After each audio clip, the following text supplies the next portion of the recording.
이 마가복음을 읽다가 참 아이러니하다 이런 생각을 하게 된 한 포인트가 있는데요. 이 마가복음에서 예수님의 거룩하심을 가장 먼저 고백한 자가 누군지 아십니까? 이 마가복음에서 예수 그리스도에 대한 정확한 지식을 바탕으로 그분의 거룩하심을 선포하고 막 담대하게 그렇게 고백한 존재는 놀랍게도 귀신이었습니다. 이 마가복음에서 예수 그리스도의 거룩하심을 선포한 최초의 강력한 선포가 그 귀신에 의해서 이루어졌다는 것, 이게 참 묘한 생각을 갖게 만드는 거 아니겠습니까? 마가복음 1장 24절입니다.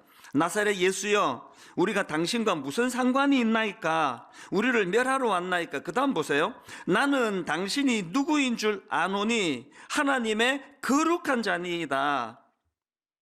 이 뒷부분만 읽으면 뭐 엄청 은혜가 되는 그런 고백 아닙니까?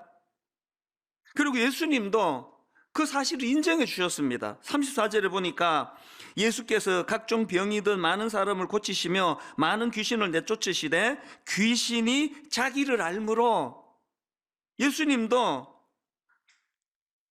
그 귀신들이 예수님을 향한 정확한 지식을 갖고 있었다는 걸 인정하고 계시는 거 아닙니까?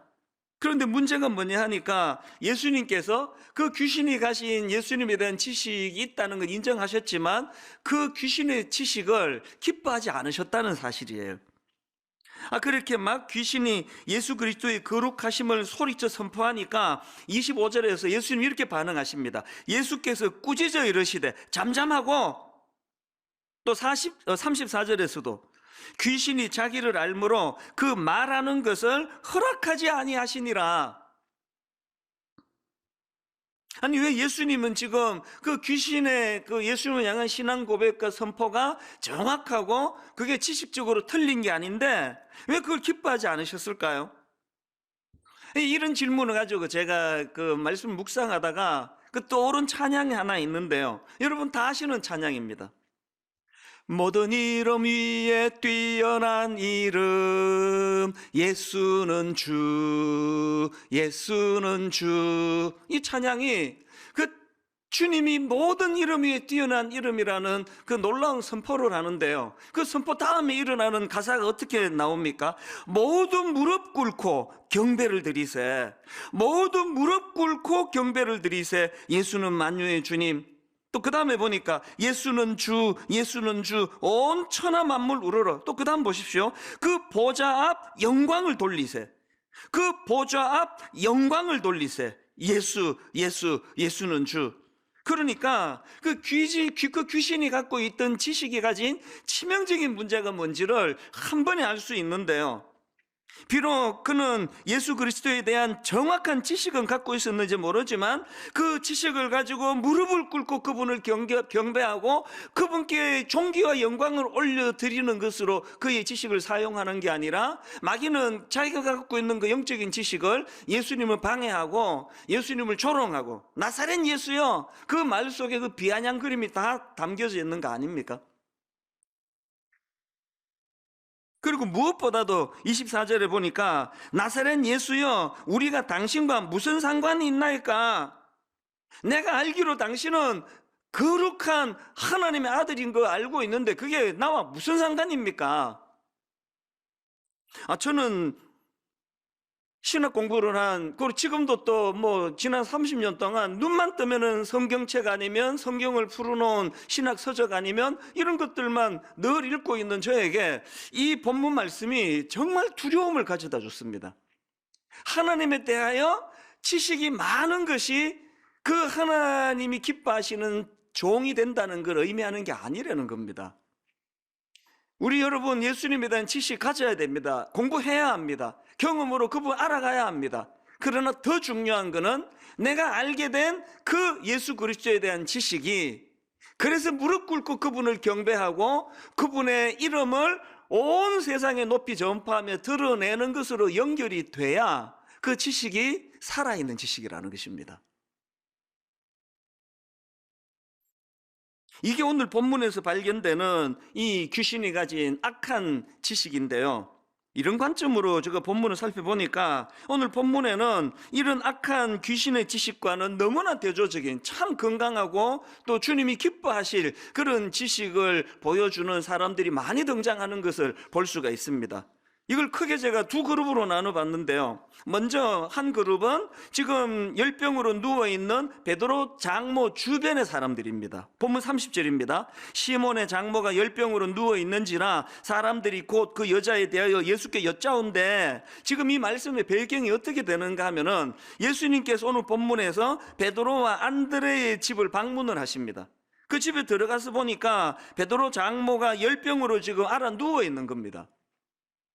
그래서 이제 주님이 그를 고쳐주시는데요. 그 과정에서 주변 사람들의 간청이, 이게 방금 읽은 30절입니다.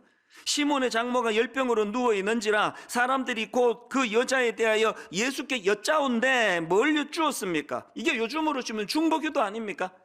주님, 너무나 가련한 여인이 지금 알아 누워있는데 열병으로 고통하는데 예수님께 여쭙습니다. 이 여인 좀 치료해 주세요.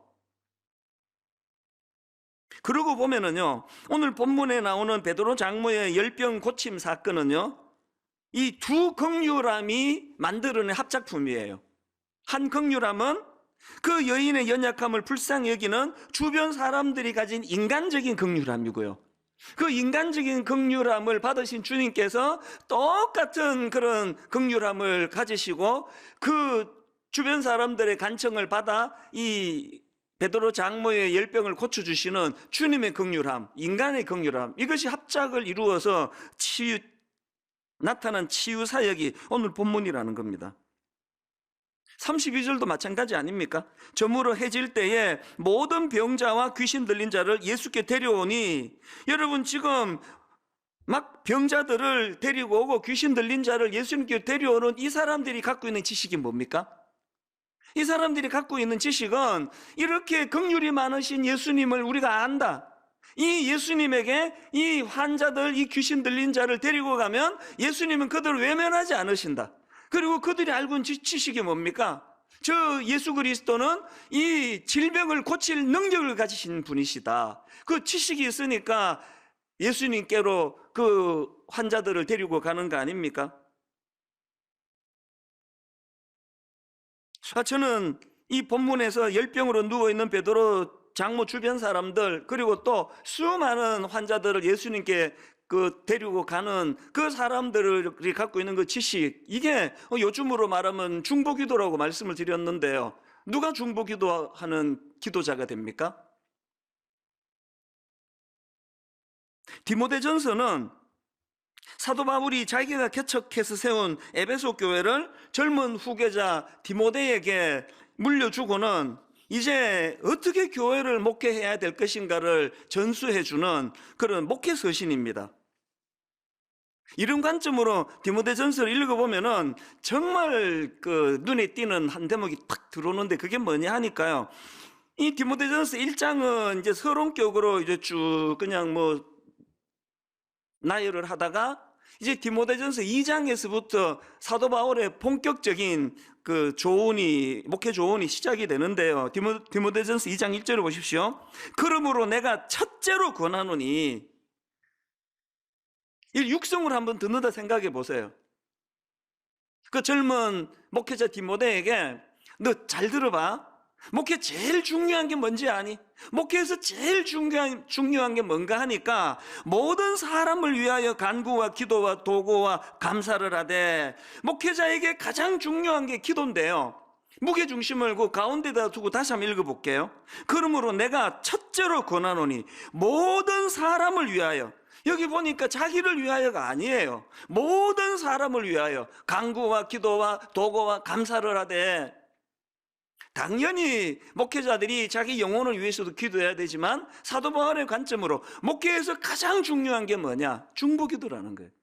예수님의 그 기도하시는 예수님의 정신을 중보자적인 그런 기도꾼으로 서야지만 목회를 할 수 있다.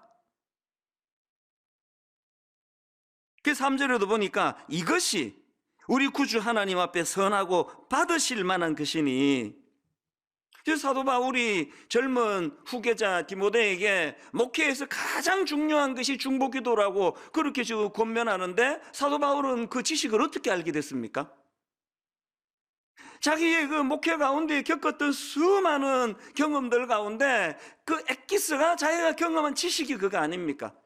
내 힘으로 할 수 있는 게 목회가 아니야. 목회는 인간의 힘으로 하는 게 아니야. 그래서 위대하신 하나님 앞에, 후회 주시고 꾸짖지 아니하시는 그분 앞에 늘 지혜를 구하고 또 중보 기도하면서 그렇게 하는 게 목회야. 지금 사도 바울의 경건한 지식이 귀신의 그것과는 차별화된 결정적인 차이점이 뭡니까? 사도 바울은 자기가 알게 된 그 신령한 지식을 하나님 이름을 높이고 그 성도들을 섬기는 곳으로 사용되고 있다는 사실이에요. 이게 베드로 그 장모 주변에 있던 사람들의 모습과의 공통점이고요. 그런가 하면은 두 번째로 살펴볼 거는 이제 그 열병을 고침받은 그 베드로 장모 본인의 모습이에요. 저는 베드로 장모에게서 진짜 한 가지 중요한 귀한 점을 발견하는데, 그 열병을 고침받는 내용을 다루는 31절을 뒤쪽에다 무게를 두고 한번 읽어보십시오. 나아가사 그 손을 잡아 일으키시니 열병이 떠나고 예수가 그들에게 수종드니라. 손을 잡아 일으키시니 열병이 떠나가니라 이렇게 끝나는 게 아니에요. 그건 과정이에요.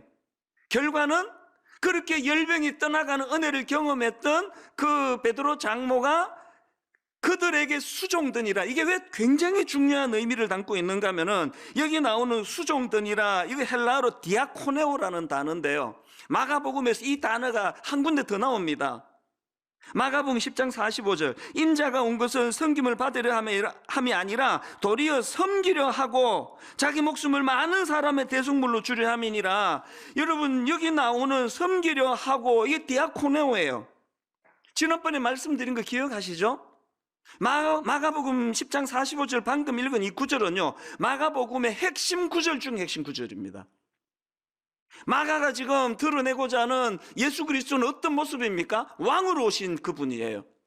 그럼에도 불구하고 종처럼 섬기시는 예수 그리스도. 그래서 마가복음 10장 45절이 너무나 중요한데, 종으로 오신 예수 그리스도를 강조하기 위하여 설명하는 마가복음 10장 45절에서 보여주시는 예수 그리스도의 섬김이, 이게 지금 베드로 장모가 고침받고 난 이후에 보여준 디아코네오라는 거예요. 뭘로 의미할까요? 우리가 진짜 예수님을 영접하고 예수님의 신령한 지식을 우리가 쌓아간다면 어떻게 해야 됩니까? 예수님의 섬김의 모습인 디아코네오의 이 모습이 우리에게 전수가 되어야 된다는 겁니다. 그런가 하면은 이 디아코네오의 정신을 전수받는 것 이상으로 또 중요한 포인트가 뭐냐 하니까 31절에 보니까요, 이렇게 고침받은 베드로 장모의 섬김을 지금 단수형으로 표현하는 게 아니라 복수형으로 표현하고 있다는 사실입니다. 우리말 성경에도 여자가 그들에게 수종드니라, 이 복수형 아닙니까? 이 진짜 중요한 의미예요. 우리가 은혜 받아가지고 이제 나는 산기도가 산다, 나는 사람들 내 상관없다, 나는 내 주님만 섬기면 된다, 주님이 나 고쳐주신 거 아니냐, 이렇게 하고 있는 믿음이 절대로 건강한 믿음이 아니라는 거예요. 주님의 디아코네오가 가진 정신이 그렇듯이 날 구원해 주신 주님에게도 모든 영광은 올려드리는 것, 이것이 귀신의 지식과 차별화된 지식이지만, 그러나 또 다른 한편으로는 이 복수형이에요. 저는 여기서 참 아름다운 사랑의 선순환을 발견합니다. 베드로 주변 사람들이 먼저 베드로 장모가 알아 누워 있을 때 참 예수님께 전심을 다하여 예수께 여짜온데, 그 베드로 장모를 위하여 중보 기도하는 모습을 보여줬더니, 그렇게 병고침을 받은 베드로 장모가 주님이 나 고쳐줬지 뭐 당신들이 한 게 뭐이냐, 이게 아니에요. 똑같은 정신으로 이제 그 장모 주변에 있는 사람들을 섬기는 그 모습을 통해 한국교회가 반드시 회복해야 될 사랑의 선순환이 여기 있다고 생각합니다. 오늘 이 시대는 울분과 분노의 악순환이에요. 전 알아요. 저를 공격하는 수많은 이단들과 수많은 사람들의 공격의 목표는 제 안에 울분을 심어주기 위한 거라는 걸. 그래서 강단에서 사랑이 선포되지 않고 분노와 울분이 선포되기를 사단이 원한다는 것을 알거든요. 이를 악물고 이 고리는 여기서 끊어야 된다는 걸 알기 때문에 맞대응을 하지 않으려고 이를 악무는 거 아닙니까?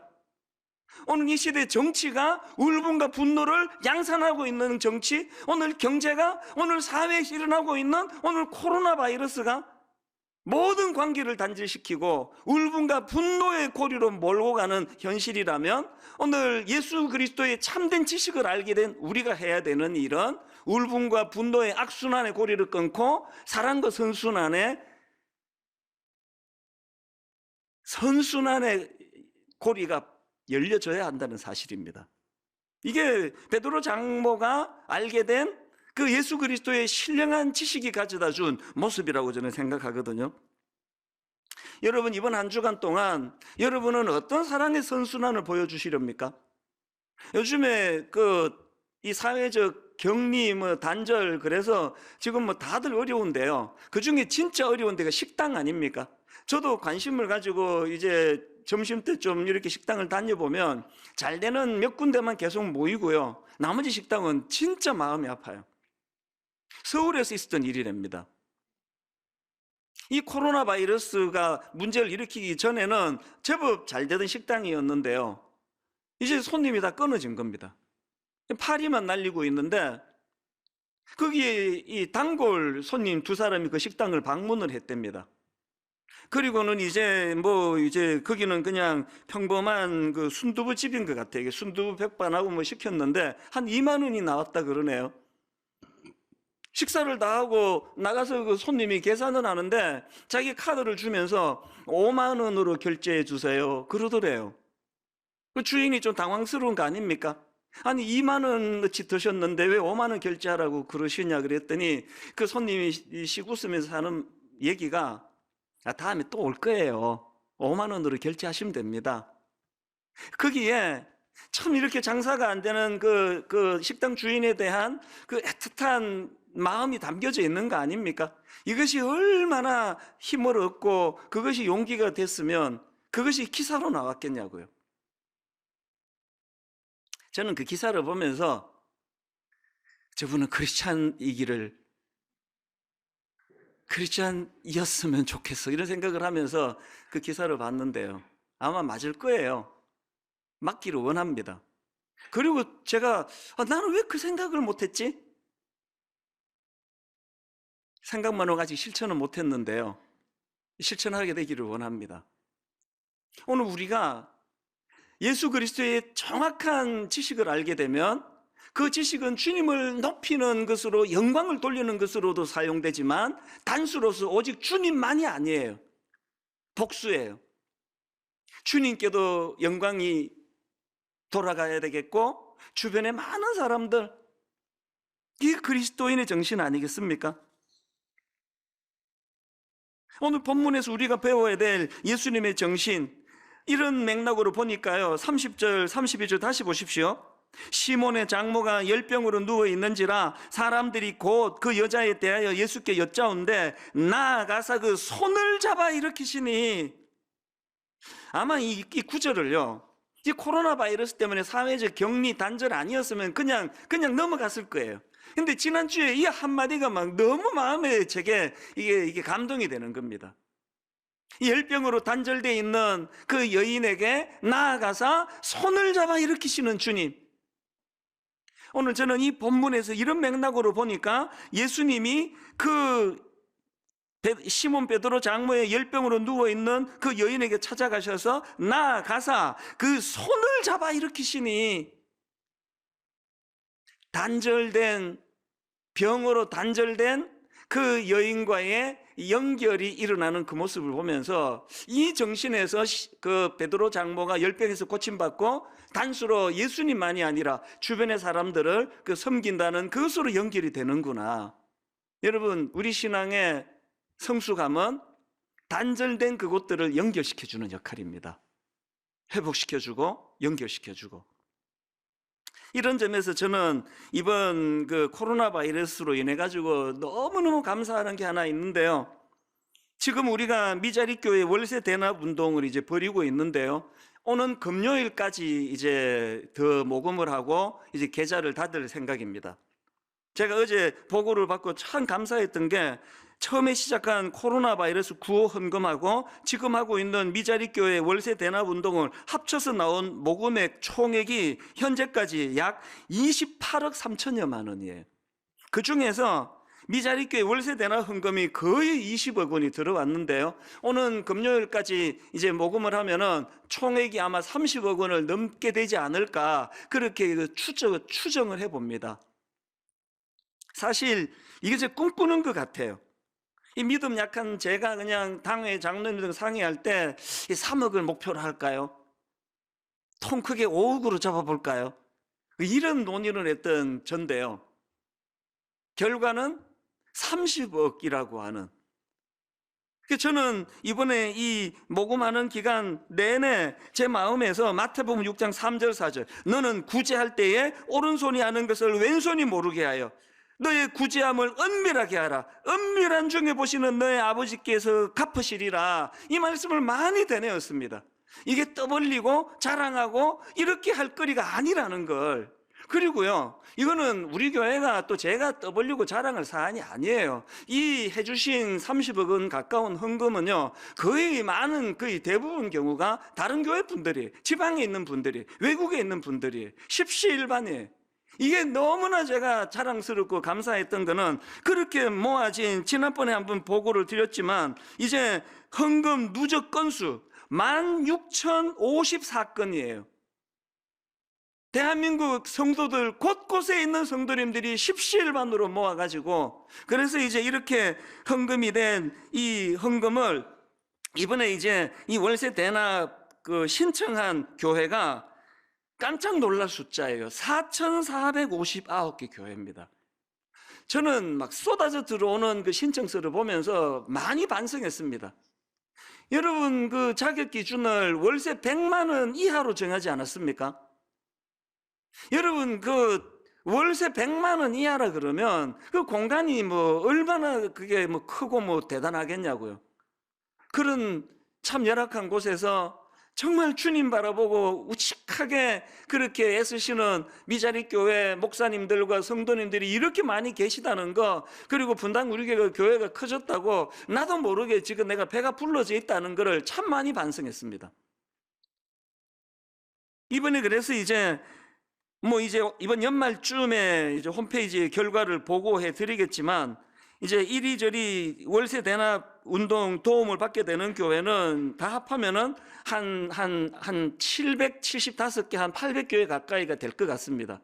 그리고 사실은 더 많은 교회를 후원할 수 있는데, 우리 팀에서 무슨 결정을 했는가 하면은요, 우선 제비뽑기로 결정하기로 했습니다. 우리가 서류 보고 여기는 줄만하다, 안 줄만하다 결정할 권한이 없기 때문에 하나님께 맡겨드리고 그냥 제비뽑기로 결정하기로 했고, 그 제비뽑기로 이제 선택이 안 된 교회들, 그러니까 4,459개 교회, 모든 교회에 이제 20만 원 상품권 격려금을 보내드리기로 했습니다. 왜 그렇습니까? 금액이 크고 적음의 문제가 아니라 이 4,459개 교회 모두가 다 주님 앞에 이 단절된 느낌을 벗어나도록, 누군가는 그 교회를 기도하고 있고 누군가는 그들을 위하여 이 시간에도 물질을 드리기를 원하고 있다는 이 메시지를 좀 전하고 싶었던 겁니다. 제가 오늘 이 본문에 나오는 베드로 장모의 그 모습을 보면서 이 복수형 섬김, 이것들이 은혜 받은 우리 모두가 다 보여줘야 될 모습이라고 생각을 합니다.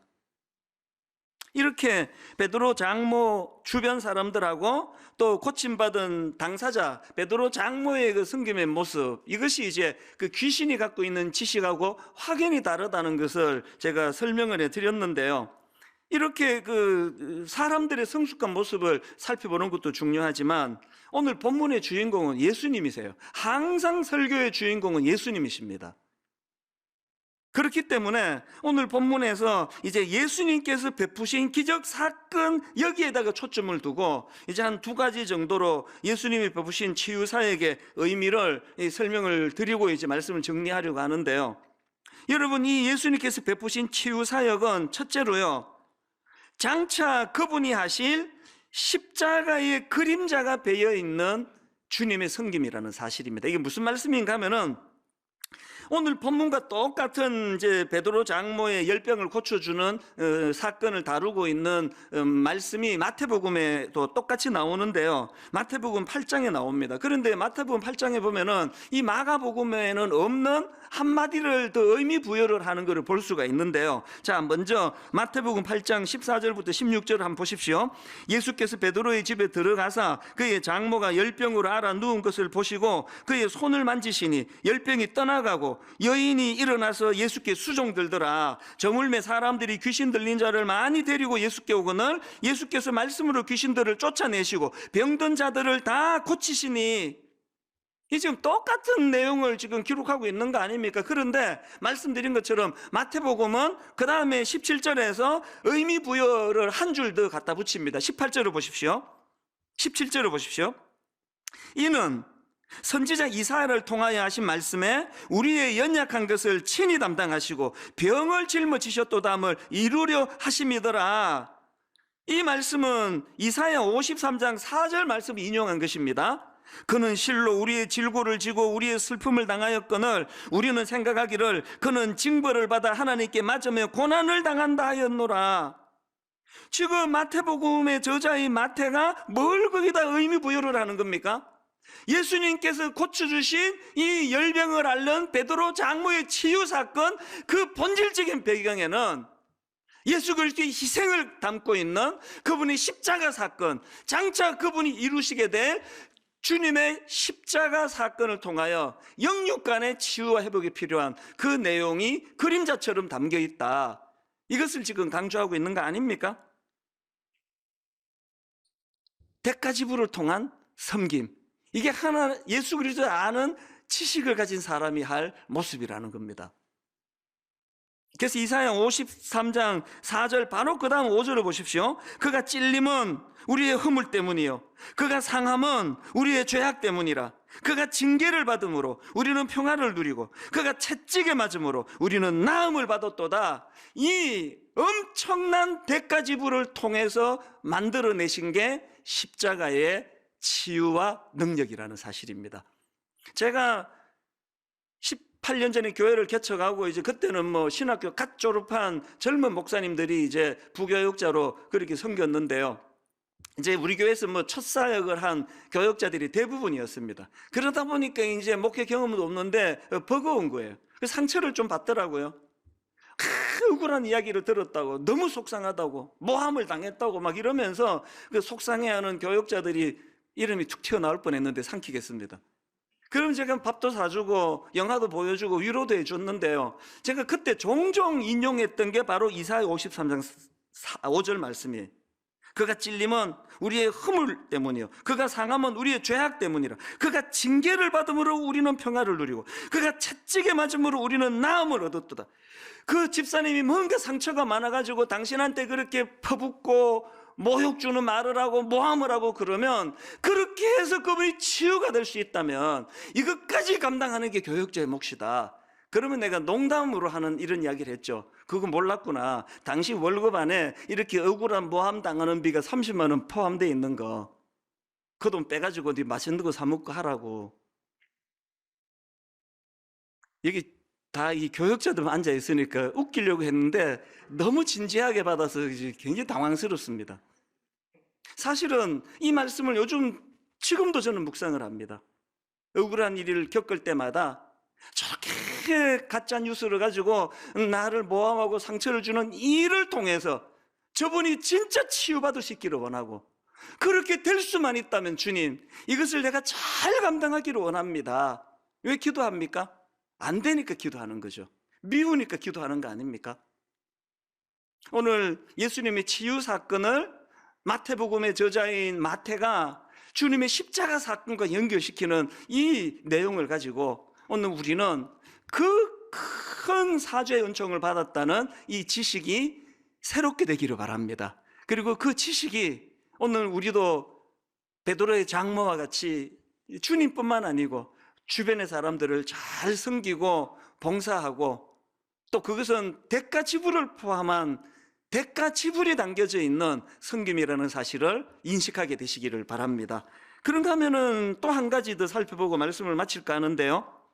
오늘 본문에서 예수님께서 베푸신 이 치유 사역에는요, 인간의 경직을 뛰어넘는 유연함이 배어 있는 걸 우리가 배워야 합니다. 무슨 말씀이냐? 자, 아까 읽어드린 마가복음 1장 32절 앞부분에다가 초점을 두고 한번 읽어보십시오.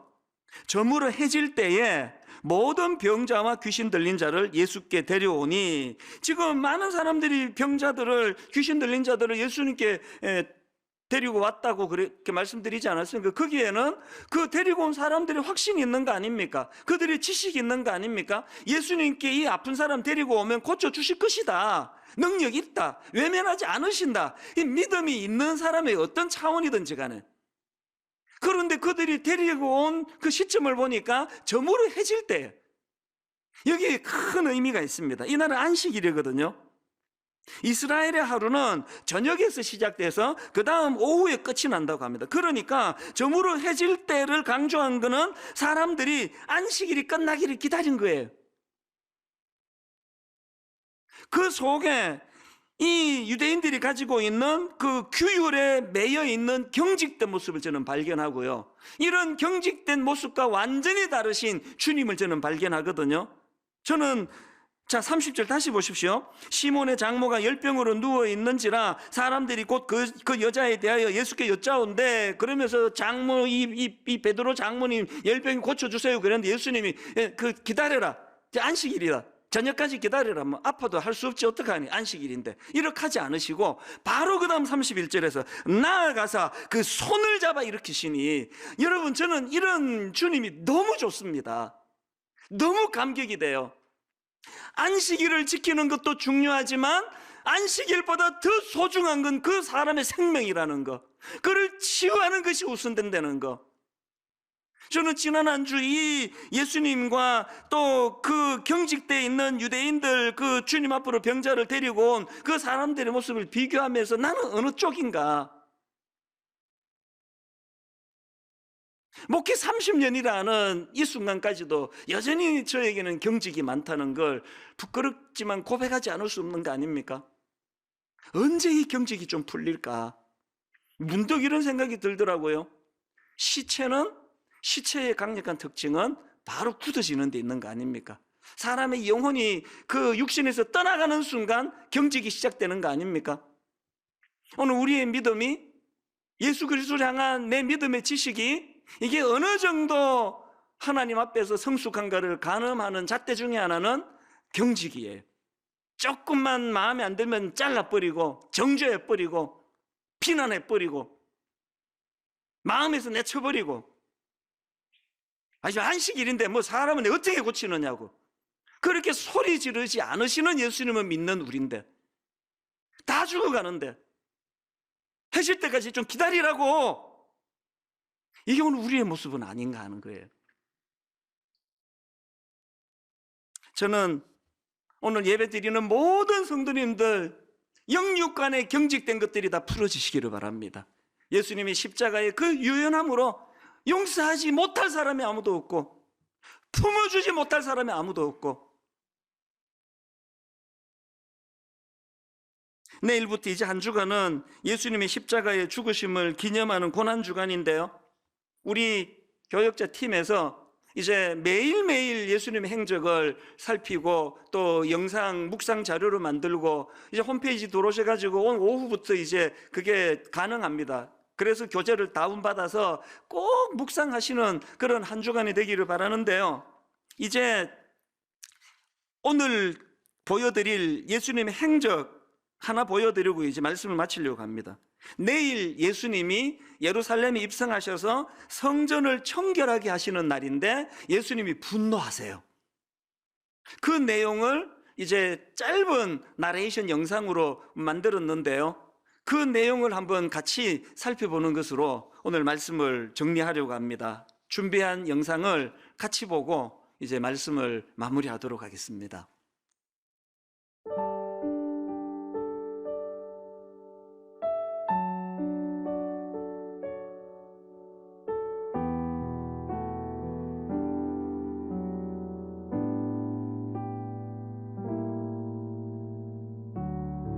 예루살렘에 당도하여 예수님께서 가장 먼저 찾으신 장소는 성전이었습니다.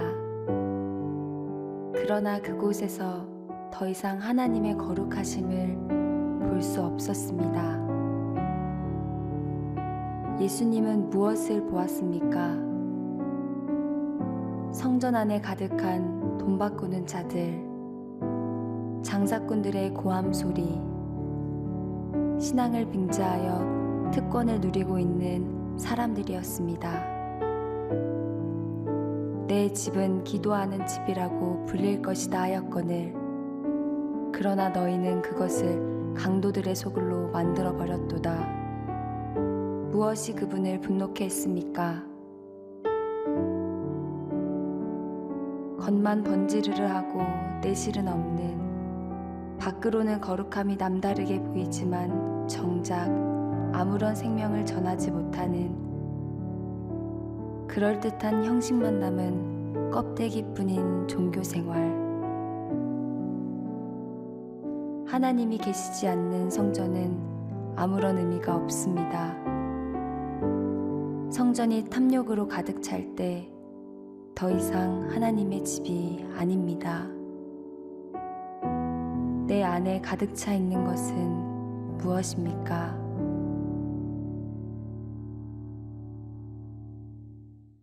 고난주간이 시작되는 내일 하루 온종일 질문을 던져보세요. 내 안에 가득 차 있는 것은 무엇입니까? 모태신앙입니다. 신학교 나온 목사예요. 예수님을 아는 지식으로 가득 찼다고 자부하고 있는 저희들입니다. 그런데 그 지식은 당신과 내가 무슨 상관이 있나이까?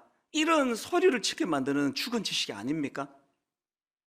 여러분, 예루살렘에 입성하신 예수님 무엇으로 분노하셨습니까? 겉만 번지르르 하고 내실은 없는, 밖으로는 거룩함이 남다르게 보이지만 정작 아무런 생명을 전하지 못하는 형식만 남은 껍데기뿐인 종교생활. 내가 가진 예수님에 관한 지식은 그분은 날 구원하기 위하여 십자가라고 하는 상상을 초월하는 대가 지불을 아끼지 않고 내어주신 치르신 분이라는 것. 그분은 베드로 장모를 고치는 거기에 모든 초점이 있었기 때문에 안식이 끝나고 저녁에 보자, 그렇게 치유를 미루시는 분이 아니셨다는 것. 왜 믿음이 좋은 신앙인들이 시간이 갈수록 경직되고 굳어지고 정죄가 많고 판단이 많고 마음만 먹으면 할 수 있는 수많은 주님의 놀라운 역사들을 저녁까지 기다려봐라, 뭐 그러다 죽음할 수 없고. 내 안에 가득 차 있는 것은 무엇입니까?